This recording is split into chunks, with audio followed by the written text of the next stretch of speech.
Hello বন্ধুরা, আশা করি সকলে ভালো আছেন। এইভাবে ভেন্ডি রান্না করলে সকলে চেয়ে চেয়ে খাবেন। ফুটন্ত গরম জলে ভিন্ডি দিয়ে যে অসাধারণ রেসিপি তৈরি হয়, আপনারা কি সেটা জানেন? আপনারা শেষ পর্যন্ত ভিডিওটা দেখুন।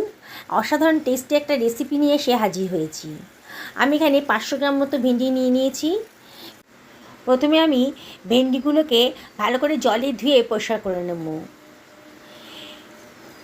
এগুলো চাষ করার সময় অনেক কেমিক্যালস ব্যবহার করা হয়, রাসায়নিক ব্যবহার করা হয়, কীটনাশক। তাই এগুলোকে খুব ভালো করে জল দিয়ে ধুয়ে পরিষ্কার করে নিতে হবে। 2-3 বার জলটাকে চেঞ্জ করে করে ভালো করে আমি ভেন্ডিগুলোকে পরিষ্কার করে ধুয়ে নিয়েছি। এবার একটা কড়াইয়ের মধ্যে জল গরম বসিয়ে দিয়েছি, আর তার মধ্যে দিয়ে দিলাম হাফ চামচ মতো লবণ। এবার আমি লবণটাকে জলের সাথে ভালো করে মিশিয়ে নেব। লবণটা যাতে জলের সাথে ভালো করে গলে যায়। এবার জলটা যখন বেশ ফুটতে শুরু করেছে, সেই সময় আমি ধুয়ে রাখা ভেন্ডিগুলো এর ভেতর দিয়ে দিচ্ছি। বন্ধুরা, আপনারা কি ভাবছেন ভর্তা তৈরি করব? আরে না না, ভর্তা হবে না। অসাধারণ টেস্টি একটা নতুন স্বাদের রেসিপি আজকে তৈরি হয়ে যাবে। আপনারা দেখলে অবাক হয়ে যাবেন। আপনারা হয়তো অনেকেই এরম ধরনের রেসিপি আগে কোনো দিন খাননি। আমি এটাকে ঢাকা দিয়ে 2-3 মিনিট সেদ্ধ করে নেব। মিনিট 3 বাদে দেখুন আমার জলটা কিন্তু বেশ ফুটতে শুরু করেছে, আর ভেন্ডিগুলোই দেখেই মনে হচ্ছে অনেকটাই নরম হয়ে গেছে। বেশি সেদ্ধ করব না, তাহলে কিন্তু গলে যাবে, তাহলে কিন্তু রেসিপিটার টেস্ট আসবে না। আমি এবার একটা স্ট্রেনারের সাহায্যে ভেন্ডিগুলোকে জল থেকে তুলে নিচ্ছি। তুলে একটা পাত্রের ভেতর রেখে দিচ্ছি। বন্ধুরা, রেসিপিটা খুবই সোজা বানানো, তবে খেতে কিন্তু অসাধারণ। একবার যদি এভাবে বানান না, তাহলে যখনই বাড়িতে ভেন্ডি আনবেন তখনই কিন্তু আপনাদের মনে হবে এই রেসিপিটাই করার কথা। এবার ভেন্ডিগুলোকে আমি একটা পাত্রের ভেতর শুকাতে দিয়ে দিচ্ছি। একটু ঠান্ডা হবে, এখনও বেশ গরম আছে। এটাকে ফ্যানের তলায় দিয়ে দিচ্ছি, একটু পরে এটা শুকিয়ে যাবে, ঠান্ডা হয়ে যাবে আর কি। এর মধ্যে আমি 3খানা পেঁয়াজ নিয়ে নিয়েছি। 3খানা মাঝারি সাইজের পেঁয়াজকে আমি কেটে নেব। প্রথমে পেঁয়াজের খোসাগুলো কেটে বাদ দিয়ে দিচ্ছি, তারপরে পেঁয়াজটাকে আমি কেটে নিচ্ছি।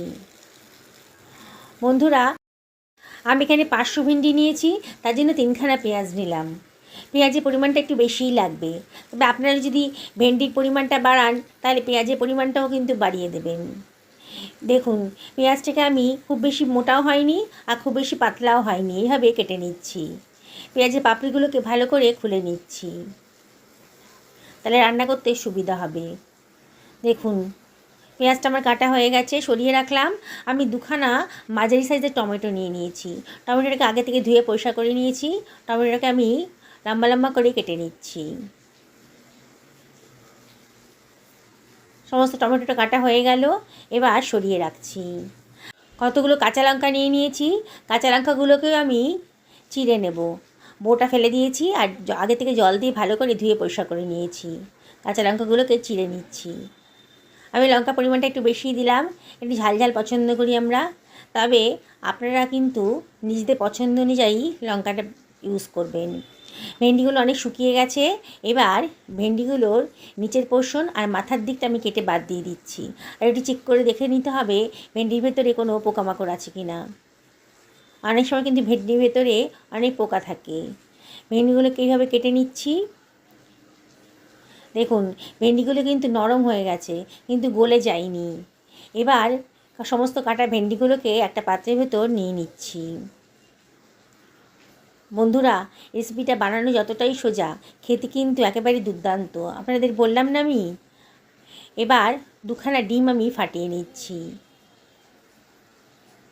একদিন আমার মতন করে বানাবেন, অসাধারণ টেস্টি একটা রেসিপি তৈরি করতে পারবেন আপনারা। ডিম দুটোর ভেতরে সামান্য একটু লবণ দিয়ে দিলাম, এই 1/4 টেবিল চামচ মতো। হাফ টেবিল চামচ মতো গোলমরিচের গুঁড়োও দিয়ে দিলাম। এবার ডিমটাকে ভালো করে ফেটিয়ে নেব। এমন করে ফেটাতে হবে যাতে লবণ আর গোলমরিচটা খুব ভালো করে ডিমের সাথে মিশে যায়। দেখুন, খুব ভালো করে ফেটানো হয়ে গেছে। এবার আমি সরিয়ে রাখছি। গ্যাস ওভেনে একটা কড়াই বসিয়ে দিয়েছি। কড়াইটা বেশ গরম হয়ে গেছে যখন 2 টেবিল চামচ মতো সাদা তেল দিয়ে দিলাম। আজকে সাদা তেলেই রান্নাটা করব। এবার তেলটা গরম হয়ে গেছে যখন, তখন ভাপিয়ে রাখা ভেন্ডিটা দিয়ে দিচ্ছি। দিয়ে সামান্য একটু লবণ দিলাম। লবণটা একটু বুঝে শুনে দিতে হবে।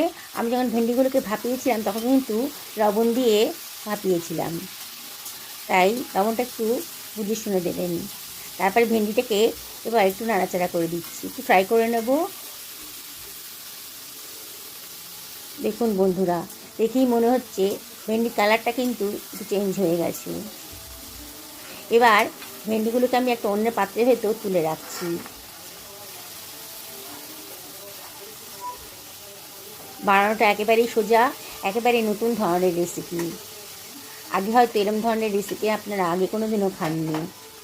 ভেন্ডিটাকে ভাজা হয়ে গেছে, এবার ওই তেলে আমি দিয়ে দিচ্ছি পেঁয়াজ কুচিটা। পেঁয়াজ কুচিটা দিয়ে একটু নাড়াচাড়া করে নিচ্ছি। গ্যাসের ফ্লেমটা কিন্তু আমি হাইতেই রেখেছি। দেখুন আস্তে আস্তে পেঁয়াজের কালারটা একটু চেঞ্জ হয়ে গেছে যখন, মানে কাঁচা ভাবটা চলে গেছে যখন, তখন দিয়ে দিলাম টমেটো আর দিয়ে দিচ্ছি সামান্য একটুখানি লবণ। দিয়ে আবারও সব কিছু ভালো করে মিশিয়ে নিচ্ছি। খুব বেশি ফ্রাই করব না, যখন সবজিগুলো একটু নরম হয়ে যাবে তখনই আমার হয়ে যাবে। এবার দিয়ে দিচ্ছি কাঁচা লঙ্কা আর 2 টেবিল চামচ মতো হোয়াইট ভিনিগার দিয়ে দিলাম। 2 টেবিল চামচ মতো সোয়া সসও দিয়ে দিচ্ছি। আর দিয়ে দিচ্ছি সামান্য একটু লঙ্কার গুঁড়ো, এই হাফ টেবিল চামচ মতো। আমরা একটু ঝাল পছন্দ করি বলে লঙ্কার গুঁড়োটা দিলাম। আবারও বলছি বন্ধুরা, লঙ্কার পরিমাণটা কিন্তু নিজেদের পছন্দ মতো দেবেন। আবার সব কিছু ভালো করে মিশিয়ে নিচ্ছি। এবারে এর ভেতরে আমি দিয়ে দিচ্ছি ফেটিয়ে রাখা ডিমটা। দিয়ে সব কিছু আবারও ভালো করে মিশিয়ে নিচ্ছি। খুব ভালো করে মিশিয়ে নিতে হবে আর অনবরত কিন্তু নাড়তে হবে। আমি গ্যাসের ফ্লেমটা মিডিয়াম টু হাইতে রেখে দিয়েছি। অনবরত নেড়ে নেড়ে ডিমটাকে খুব ভালো করে ভেজে নিতে হবে, নাহলে কিন্তু ডিমের আষ্টে গন্ধটা থাকবে। ডিমের কাঁচা গন্ধটা থাকলে খেতে ভালো লাগবে না। বেশ ভাজা ভাজা মতো হয়ে গেছে। এবার আমি দিয়ে দিচ্ছি ভেজে রাখা ভিন্ডিগুলো, দিয়ে আবারও সব কিছু ভালো করে মিশিয়ে নিচ্ছি। দেখছেন তো বন্ধুরা, রান্নাটা কত সোজা। রেসিপিটা একেবারেই সোজা আর বানানোটাও খুব অল্প সময়ের মধ্যে এটা হয়ে যাবে। এই স্বাদ কিন্তু একেবারে দুর্দান্ত।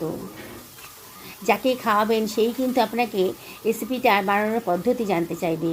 ঢাকা দিয়ে 2 থেকে 3 মিনিট রেখে দিয়েছি একেবারে লো ফ্লেমে। মিনিট 3 বাদে ঢাকা তুলে আবারও সব কিছু ভালো করে মিশিয়ে দিচ্ছি। দেখুন বন্ধুরা, আমি কিন্তু এই রান্নাটাতে একটুও জলের ব্যবহার করিনি। ভেন্ডিগুলো একেবারে নরম হয়ে গেছে, সবজিগুলোও নরম হয়ে গেছে। এবার দিয়ে দিচ্ছি 1 টেবিল চামচ মতো গোলমরিচের গুঁড়ো। খুব সুন্দর খেতে লাগবে, দারুণ সুন্দর টেস্ট আসবে। আবার সব কিছু ভালো করে মিশিয়ে নিচ্ছি। দেখুন বন্ধুরা, দেখেই খেতে ইচ্ছে করছে। আমার হয়ে গেছে। গ্যাসের ফ্লেমটা অফ করে দিয়ে আমি একটা সার্ভিং প্লেটে এটাকে সার্ভ করে দিচ্ছি। বন্ধুরা, রেসিপিটা যদি ভালো লাগে তাহলে লাইক করবেন, কমেন্ট করবেন আর শেয়ার করবেন বন্ধুবান্ধব আত্মীয়স্বজনের সাথে। এটাই আপনাদেরকে আমি রিকোয়েস্ট করব। নতুন বন্ধুদেরকে রিকোয়েস্ট করব আমার চ্যানেলটা সাবস্ক্রাইব করার জন্যে। পাশে থাকা বেল আইকনটা অবশ্যই ক্লিক করে দেবেন, তাহলে আমার রান্নার নোটিফিকেশানটা আপনারা চটজলদি পেয়ে যাবেন। পুরনো বন্ধুদেরকে অনেক ধন্যবাদ, তাদের সাপোর্টের জন্য এত দূর আসতে পেরেছি। দেখুন বন্ধুরা, কি সুন্দর দেখতে লাগছে। গরম গরম রুটির সাথে কিন্তু দারুণ জমে যাবে। রাতে ডিনার নিয়ে আর কোনো চিন্তা করতে হবে না। দেখুন কি সুন্দর কালারফুল একটা রেসিপি অল্প খরচের ভেতর, অল্প সময়ের ভেতর তৈরি হয়ে গেল। কি বন্ধুরা, দেখেই বানাতে ইচ্ছে করছে তো? তাহলে দেরি করছেন কেন? আজকেই বানিয়ে ফেলুন না ভেন্ডির এই রেসিপিটা। সত্যি বলছি, দারুণ সুন্দর খেতে হয়েছে। আমি ভয়েস ওভার করছি, রুটির সাথে যখন খেয়েছি না, ভাবতেই পারিনি এত সুন্দর টেস্টি হবে রেসিপিটা। সকলে ভালো থাকুন এই কামনা করি আজকে ভিডিওটা শেষ করলাম।